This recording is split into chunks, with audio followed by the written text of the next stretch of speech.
Hi, Tom here with this week's Circle and Optical video. Today I'll show you one simple way to draw a chromatic aberration effect. For this example, I've started with a row of black and white checkered squares. You could draw these freehand, use a ruler, or use grid paper.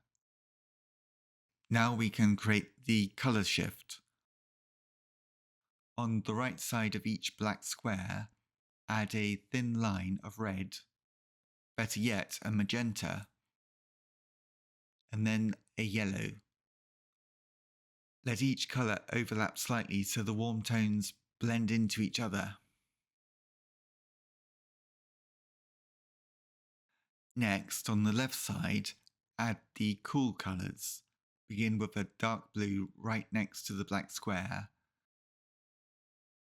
and then a thin line of light blue or cyan beside it. Overlap these two colours for a smooth transition.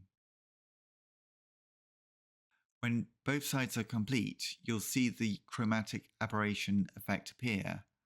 The colour fringes make the squares look as if they've been shifted, as though the colours have separated from the original image. It's a simple way to bring a photographic distortion into a hand-drawn image. If you enjoy exploring visual effects like this, my new book, Drawing Amazing Optical Illusions, shows you how to create a wide range of engaging and surprising drawings with clear, simple step-by-step guidance. I'll add a link at the end of the video if you'd like to take a closer look. Thanks for watching. Please subscribe to my YouTube channel to stay up to date with all the content I make, and see you next time.